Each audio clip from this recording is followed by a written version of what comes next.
Hi guys, it's Mike here from Phoenix Short Stays. Just a quick video on how to use the basic functions of the dishwasher.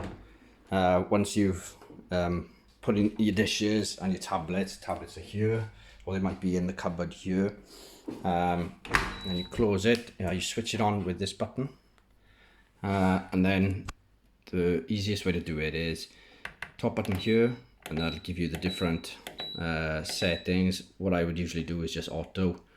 And then this button will start it, and then obviously when it's finished you can take the dishes out and they will all be nice and clean. Okay, thank you guys.